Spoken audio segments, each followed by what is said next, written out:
Roman সাম্রাজ্য নামটা শুনলেই কেমন একটা বিশাল ব্যাপার মনে হয়, তাই না? যদিও বহু শতাব্দী আগেই এর পতন হয়েছে, কিন্তু এর সংস্কৃতি, দর্শন, স্থাপত্যের প্রভাব আজও আমাদের চারপাশে। তো চলুন আজ এই অসাধারণ ইতিহাসের গভীরে ঢু মারা যাক। দেখা যাক কিভাবে ছোট্ট একটা শহর থেকে এত বড় একটা সাম্রাজ্য তৈরি হলো। একটা খুব চালু কথা আছে, রোম একদিনে তৈরি হয়নি। কথাটা আমরা সবাই শুনেছি, আর এটা কিন্তু শুধু কথার কথা নয়, এটা আসলে রোমান ইতিহাসের বিশালতার কথাই বলে। হ্যাঁ, একদিনে তো তৈরি হয়নি, কিন্তু এটা প্রায় ২,০০০ বছর ধরে বিশ্ব শাসন করেছে। ভাবা যায়, কিংডম, রিপাবলিক আর এম্পায়ার, এই সব মিলিয়ে প্রায় ২,০০০ বছরের এক লম্বা ইতিহাস। তো প্রশ্নটা হলো, কিভাবে একটা ছোট্ট বাণিজ্য কেন্দ্র থেকে এমন এক পরাশক্তি হয়ে উঠল রোম, আর তারপরই বা এর পতন হলো কেন? চলুন সেই গল্পটাই আজ খুঁজে দেখি। আচ্ছা, তাহলে গল্পের শুরুটা করা যাক একদম গোড়া থেকে। রোমের উৎপত্তি নিয়ে না দুটো গল্প চালু আছে, একটা পৌরাণিক আর অন্যটা ঐতিহাসিক। আর মজার ব্যাপার হলো, দুটোই শোনার মতো। পৌরাণিক গল্পটা তো প্রায় সবারই জানা। রোমুলাস আর রেমাস নামে দুই ভাই, যাদের বলা হয় যুদ্ধের দেবতা মার্সের সন্তান, তাদের নাকি এক নেকড়ে বড় করেছিল। আর সেই রোমুলাসের হাত ধরেই নাকি রোম শহরের পত্তন। দারুণ গল্প, তাই না? কিন্তু ইতিহাস কি বলছে? প্রত্নতাত্ত্বিকরা বলছেন, আসলে খ্রিস্টপূর্ব ৬২৫ সালের দিকে টাইবার নদীর ধারে একটা ছোট্ট ট্রেডিং পোস্ট বা বাণিজ্য কেন্দ্র হিসেবেই রোমের শুরুটা হয়েছিল। রোমের ইতিহাসে একটা সময় ছিল রাজাদের যুগ, আর সেই যুগের শেষটা হয়েছিল বেশ নাটকীয়ভাবে। টার্কুইন দ্য প্রাউড বলে একজন খুব অত্যাচারী রাজা ছিলেন। তো জনগণ আর শহরের অভিজাতরা মিলে তাকে ক্ষমতা থেকে সরিয়ে দেয়, আর ঠিক এখান থেকেই জন্ম নেয় রোমান প্রজাতন্ত্র। তো এই নতুন ব্যবস্থায় ক্ষমতাটার একজনের হাতে রইল না, ভাগ হয়ে গেল। একদিকে ছিল সিনেট, যেখানে প্যাট্রিশিয়ান মানে শহরের ধনী ক্ষমতাশালী পরিবারগুলো বসত, আর অন্যদিকে ছিল প্লিবিয়ানরা মানে সাধারণ মধ্যবিত্তদের প্রতিনিধি। আর পুরো সিস্টেমটা চালানোর জন্য তারা দুজন নেতা বা কনসেল নির্বাচন করত।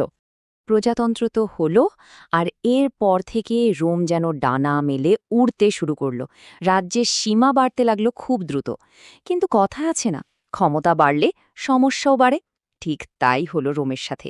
এই বিস্তারেই ডেকে আনলো নতুন নতুন সংকট। এই সময়ে রোমের সবচেয়ে বড় শত্রু বা প্রতিদ্বন্দ্বী ছিল কার্থেজ। আর তাদের সাথে রোমের যে লড়াইগুলো হয়েছিল, সেগুলো ইতিহাসে পিউনিক যুদ্ধ নামে পরিচিত। একটা দুটো নয়, প্রায় ১০০ বছর ধরে তিনটে যুদ্ধ হয়েছিল। আর শেষে গিয়ে রোমই জেতে আর পশ্চিম ভূমধ্যসাগরের একছত্র অধিপতি হয়ে ওঠে। আর এই জয়ের পিছনে একটা ভয়ঙ্কর সত্যি লুকিয়ে আছে।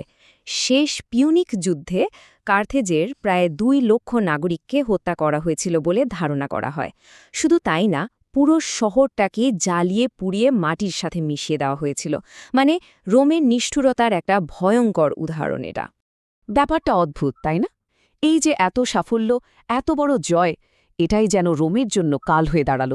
যত নতুন এলাকা দখলে আসতে লাগল, ততই ভেতরের রাজনৈতিক অবস্থা খারাপ হতে থাকল। আর এর ফল একের পর এক গৃহযুদ্ধ। আর এই যে রাজনৈতিক অস্থিরতা, এই টালমাটাল পরিস্থিতি, ঠিক তখনই রোমের মঞ্চে এন্ট্রি নিলেন এমন একজন, যিনি ইতিহাসের মোড়টাই ঘুরিয়ে দিলেন। নামটা সবার জানা, জুলিয়াস সিজার। সিজার গোল মানে আজকের ফ্রান্স জয় করে তখন রীতিমতো হিরো। তার জনপ্রিয়তা এতটাই বেড়ে গেছিল যে সিনেট ভয় পেয়ে যায়। তারা ভাবে সিজার হয়তো ক্ষমতা দখল করে নেবে। তাই তাকে অর্ডার দেওয়া হলো সেনাবাহিনী ভেঙে দিয়ে একা ফিরে আসতে। কিন্তু সিজার, তিনি সাফ মানা করে দিলেন। তো এখন কি হবে? সিনেটের সরাসরি চ্যালেঞ্জের মুখে সিজারের পরের চালটা কি হবে? গোটা রোমের ভবিষ্যৎ তখন যেন এই একটা সিদ্ধান্তের ওপর ঝুলছিল। সিজার যা করলেন তা ইতিহাসে একটা প্রবাদ হয়ে গেছে। তিনি তার সেনাবাহিনী নিয়ে রুবিকান নদী পার করলেন। এটা ছিল সিনেটের আদেশের সরাসরি লঙ্ঘন, সোজা কথায় যুদ্ধ ঘোষণা। আর তখন থেকেই রুবিকান পার করা মানে হলো এমন কোনো পদক্ষেপ নেওয়া যেখান থেকে আর পেছনে ফেরার কোনো উপায় থাকে না। এরপর যা হলো তা খুব দ্রুত ঘটল। সিজার গৃহযুদ্ধে জিতলেন, নিজেকে আজীবনের জন্য এক নায়ক ঘোষণা করলেন। সাধারণ মানুষের জন্য বেশ কিছু ভালো সংস্কারও আনলেন। কিন্তু তার এই ক্ষমতা দেখে কিছু সিনেটর আতঙ্কিত হয়ে পড়ল। তাদের ভয় ছিল সিজার হয়তো রাজতন্ত্র ফিরিয়ে আনবেন। আর সেই ভয় থেকেই খ্রিস্টপূর্ব ৪৪ সালের ১৫ই মার্চ সিনেটের ভেতরেই তাকে হত্যা করা হলো। এটাই ছিল রোমান প্রজাতন্ত্রের কফিনের শেষ পেরেক। সেজারের মৃত্যুর পর রোম আবার গৃহযুদ্ধের আগুনে জ্বলতে শুরু করল, কিন্তু অদ্ভুতভাবে এই বিশৃঙ্খলার মধ্যেই জন্ম নিল রোমের প্রথম সম্রাট আর এক লম্বা শান্তির যুগ, যা প্যাক্স রোমানা নামে পরিচিত। সিজারের দত্তক পুত্র অক্টেভিয়ান সব শত্রুদের হারিয়ে ক্ষমতা দখল করলেন।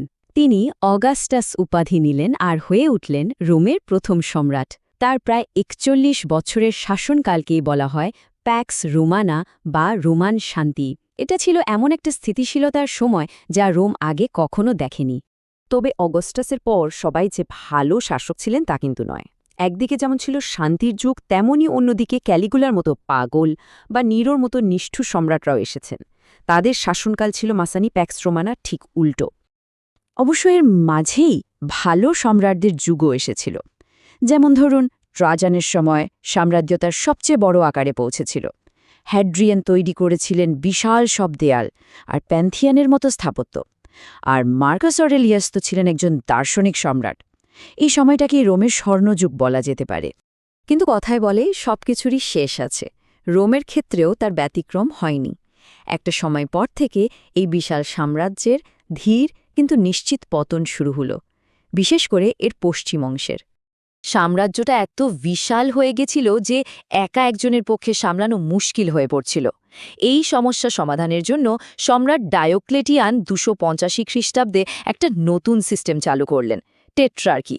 মানে সাম্রাজ্যকে ৪ জন শাসকের মধ্যে ভাগ করে দেওয়া হলো, ২ জন সিনিয়র আর ২ জন জুনিয়র সম্রাট। কিন্তু এই ভাগাভাগি একটা সময় স্থায়ী রূপ নিল। সাম্রাজ্য দুটো আলাদা অংশে ভেঙে গেল।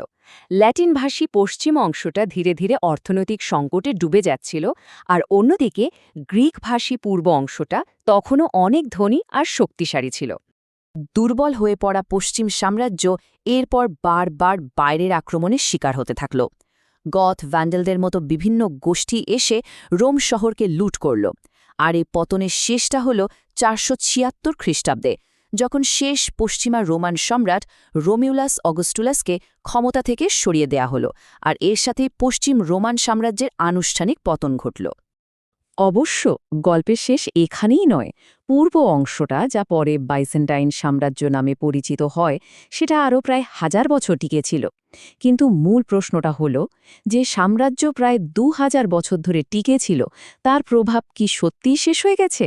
আজকের দিনে আমাদের আইন, ভাষা, স্থাপত্য, সরকার ব্যবস্থা, এই সব কিছুর ওপর রোমের ছায়া কতটা গভীর, এই প্রশ্নটাই হয়তো রোমান ইতিহাসের সবচেয়ে বড় লেগেছে।